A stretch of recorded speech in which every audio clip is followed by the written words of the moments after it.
अरविंद और श्यामला एक दूसरे से प्यार करते थे। दोनों हर दिन मिलते थे और एक दूसरे के साथ समय बिताते थे। अगर कभी मिल नहीं पाते थे तो फोन पर जरूर बात कर लेते थे। वो दोनों एक दूसरे के साथ बहुत खुश थे।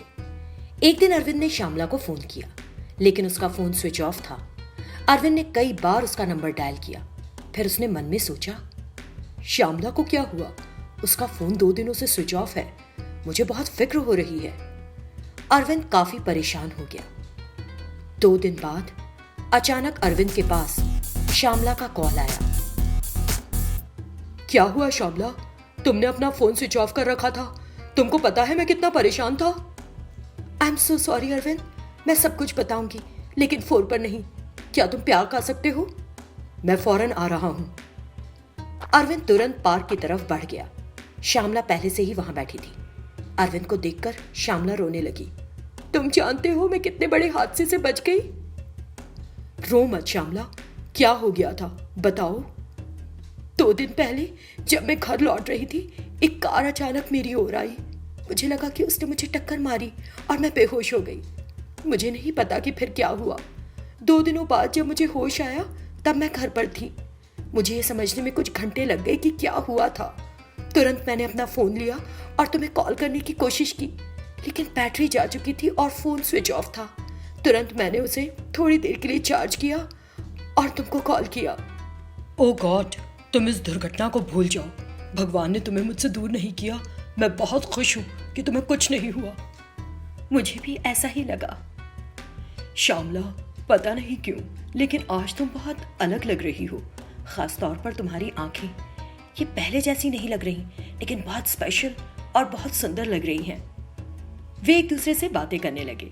तभी अरविंद का दोस्त शिवा वहां आया और उसने अरविंद से कहा, हेलो अरविंद, क्या हाल है? तुम्हें देखे कई दिन हो गए। ये कौन है? श्यामला जैसी लग रही है। हाँ शिव, श्यामला ही है। बुरा मत मानना कि मैं ऐसा कह रहा हूं, लेकिन उसका चेहरा अलग लग रहा है। क्यों? उसकी आंखें भी बहुत अजीब सी हैं, पहले की तरह नहीं लग रही। क्या वो श्यामला ही है? यह सुनकर श्यामला गुस्सा हो गई। क्या बकवास कर रहे हो? क्या तुम नहीं जानती कि जब 2 प्रेमी एक दूसरे से अकेले में बात कर रहे हो तो किसी तीसरे को बीच में नहीं आना चाहिए?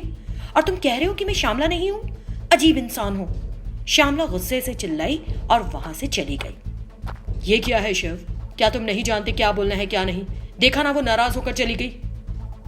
ऐसा कुछ नहीं अरविंद, गेट लॉस्ट यार। इस तरह अरविंद भी गुस्सा होकर वहां से चला गया। तब शिव भी वहां से चला गया। उस रात शिवा घर पर श्यामला की आंखों के बारे में सोचता रहा। वो सच में श्यामला नहीं है, क्योंकि मैंने पहले उन आंखों को कहीं देखा है। कोई और नहीं बल्कि एक चुड़ैल की ऐसी ही आंखें थी। हाँ, मैं बाइक पर आ रहा था, तभी अचानक एक चुड़ैल जो देखने में बहुत भयानक थी मेरी बाइक के सामने आ गई। मैं घबरा गया और उससे पूछा, तुम कौन हो? इस रात में मेरी बाइक के सामने क्यों आ गई? उस चुड़ैल ने मुझे गुस्से में से देखा।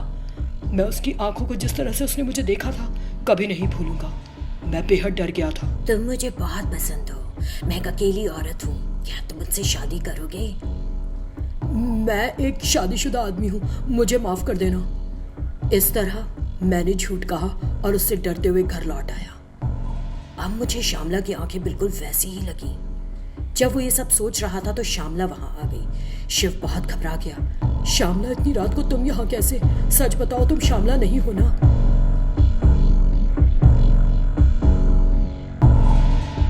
तुरंत श्यामला एक प्रेतात्मा में बदल गई। हाँ, तूने जो कहा वो सही है।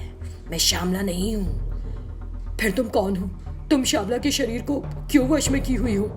अरे मूर्खात्मा, क्या तू समझा नहीं मैं कौन हूँ? मैं एक प्रेतात्मा हूँ। प्रेतात्मा बनने से पहले तू मुझे जानता था। क्या तुझे याद नहीं? ये मैं हूँ, कामिनी। जब मैंने तुझसे शादी करने के लिए कहा तो तूने मुझे ठुकरा दिया। तूने ही नहीं बल्कि किसी भी पुरुष ने हाँ नहीं की। इस अधूरी इच्छा के साथ मैं मर गई और प्रेतात्मा बन गई। मैंने जैसे ही देखा मुझे संदेह हो गया। क्या इरादा है? श्यामला के शरीर में क्यों घुस गई हो? क्यों? क्योंकि जब मैंने उसे पहली बार देखा तो मुझे उससे प्यार हो गया। लेकिन अरविंद भी मुझसे शादी करने के लिए राजी नहीं हुआ। फिर मैंने श्यामला और अरविंद को एक दूसरे से बात करते हुए देखा। तब मेरे मन में एक ख्याल आया कि अगर मैं मर जाऊं और एक आत्मा के रूप में श्यामला के शरीर में घुस जाऊं तो अरविंद मुझसे शादी कर लेगा। इसलिए मैंने श्यामला के शरीर को वश में कर लिया। मैं तुरंत अरविंद को कॉल करके सारी सच्चाई बताऊंगा। अरे मुझे पता था कि तू ऐसा ही करेगा, इसलिए तेरा सर्वनाश करने आई हूं। उसने शिव को बेरहमी से मार डाला। मैंने एक बड़ा जोखिम उठाकर अपनी जिंदगी गंवाकर श्यामला के शरीर में प्रवेश किया है। ऐसे कैसे तू मेरे सपनों को बर्बाद करेगा? हाँ, अरविंद हमेशा से मेरा है और मेरा ही बन के रहेगा। इतना कहकर शैतान वहां से चली गई। फिर क्या हुआ देखिए अगले भाग में। लखनऊ शहर में विजय नाम का एक नौजवान था। उसी शहर में रहने वाली एक लड़की जानू से वो मोहब्बत करता था। एक दिन विजय जानू के पिता वसीम के पास गया और श्रद्धा पूर्वक उन्हें स्वागत किया। हेलो अंकल, बहुत दिनों के बाद तुम हमारे घर आए, कुछ खास काम था क्या यहाँ? जी अंकल, मैं आपकी बेटी जानू को बहुत चाहता हूँ। जानू भी मुझसे बहुत प्यार करती है। कृपया आप हमारे इस प्रेम को स्वीकार कीजिए और हमारी शादी करा दीजिए। विजय ने बड़े नम्रता के साथ उन्हें कहा। ऐसा क्या विजय, तुम करते क्या हो? हर महीने तुम्हारी तनख्वाह कितनी है? बताओ बताओ। अंकल, मैं इसी शहर में एक छोटी सी कंपनी में काम करता हूँ। मेरी सैलरी 20,000 है। 20,000? इतने पैसों में तो मेरी बेटी का मेकअप का सामान भी नहीं आता, फिर उसे खिलाओगे क्या? मैंने अपनी बेटी को राजकुमारी जैसे पाल पोस के बड़ा किया है, फिर मैं अपनी बेटी को एक गरीब इंसान के हाथ कैसे दे दूं? यहाँ से चुपचाप चले जाओ, नहीं तो मैं धक्के मार के निकालूंगा, समझे? इस तरह वसीम ने विजय को बेइज्जती करके वहां से भेज दिया और विजय बहुत दुखी होकर सोचने लगा। मैं बहुत पैसे कमाऊंगा, फिर मैं जानू से शादी करूंगा। इसी के साथ विजय ने शहर जाने का सोच लिया। जब वो पड़ोस के शहर में जा रहा था, उसे जंगल होकर जाना था। रात में उस जंगल से जाते वक्त वो काफी थक गया और एक पेड़ के नीचे जाके आराम करने लगा। जब विजय सो रहा था पेड़ के नीचे, कुछ शैतान जो उस पेड़ में रहते थे वो उसे देखकर कहने लगे, अरे वाह, बड़ा हैंडसम है, यही आज हमारा भोजन है, चलो उसे पकड़ के खाते हैं। विजय उनकी ये बात सुनकर डर गया और सोचने लगा, हे भगवान, मेरी किस्मत ऐसी क्यों है? मैंने अपनी प्रेमिका को खो दिया, क्या मैं अपनी जिंदगी भी खो दूंगा इन शैतानों की वजह से? अब नाना, मुझे अच्छे से सोचना पड़ेगा और इनके चुंगल से निकलना पड़ेगा। फिर काफी देर सोचने के बाद विजय को एक तरकीब आई। तुरंत वो उठ के बैठ गया और ऐसा भाव करने लगा, जयकाल जगत काली ओम क्लीम स्वाहा।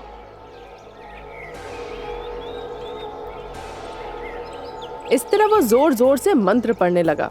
फिर वो एक बॉडी स्प्रे और लाइटर निकाला अपने बैग से और एक साथ दोनों को दबाया। तुरंत आग जलने लगे। ये देखकर वो शैतान डर गए और सोचने लगे, अरे बाप रे, लगता है ये कोई जादूगर है। ये तो अपने हाथों से आग जला रहा है। चलो उसके पांव पड़ जाते हैं और माफी मांगते हैं, नहीं तो वो हमें इस आग में राख कर देगा। ये कहकर शैतान डर के मारे पेड़ से उतर आए। उन्हें देखकर विजय बिल्कुल डरा नहीं और चिल्ला कर बोला, क्या तुम मुझे खाना चाहते थे? हाँ, अब मैं तुम्हारा अंत दिखाता हूँ। श्रीमान, हमसे गलती हो गई है, आप जो कहेंगे हम वही करेंगे। ठीक है, मैं तुम्हें छोड़ दूंगा, पर एक शर्त है, जो मैं कहूंगा वो तुम्हें सुनना पड़ेगा। जो आप कहेंगे हम वही करेंगे। सुनो, लखनऊ शहर जो कि जंगल के पास है, वहां वसीम नाम का एक धनी व्यक्ति है। उसकी एक बेटी है नाम जानू। तुम में से एक को वहां जाकर उस पे हावी हो जाना है और उससे अजीबोगरीब हरकतें कराना है, ताकि वहां सब डर जाए।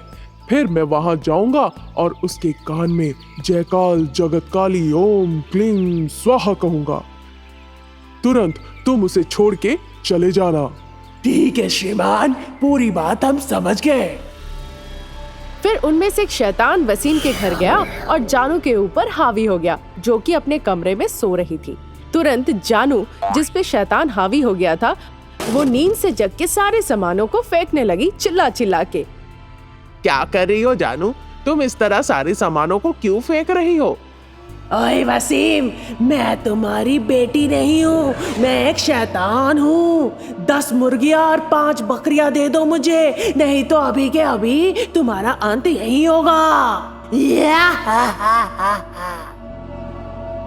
ये सुनकर वसीम चौंक गया और सोचा, हाय अल्लाह, ये क्या है?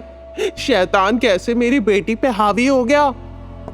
तुरंत वसीम ने जादूगरों को बुलाया जो उसी शहर में रहते थे और बोला, जनाब, आप में से किसी ने अगर उस शैतान को पकड़ लिया जो मेरे बेटी पे हावी हुआ है, तो आप जो मांगेंगे मैं वही दूंगा। फिर वो सारे जादूगर जानू को घेर के खड़े हो गए और कई तरह के मंत्र पढ़ने लगे। फिर वो असमर्थ रहे जानू के शरीर से उस शैतान को अलग करने में। जनाब, हम उस शैतान को आपकी बेटी के शरीर से अलग नहीं कर पाए। ये कहकर वो चले गए वहाँ से। इसी के साथ वसीम उदास हो गया और अपनी बेटी को लेकर चिंतित हो पड़ा। इस बीच विजय आया वसीम के यहाँ और बोला, अंकल, मुझे अभी अभी पता चला इस बारे में, मैं अपनी जानू को बचाऊंगा। क्या तुम वो कर सकते हो जो वो जाने माने जादूगर नहीं कर पाए? जो मुझसे हो पाएगा मैं वो जरूर करूंगा, आप चिंता ना करें अंकल, सब ठीक हो जाएगा। विजय जानू के कमरे में गया जो कि अपने बिस्तर पे बैठी थी और उसके कान में जाके बोला, जयकाल जगत काली, ओम क्लीं स्वाहा। तुरंत वो शैतान जानू को छोड़ के उड़ गया और जानू पहले जैसी हो गई। विजय और जानू की निकाह हो गई फिर।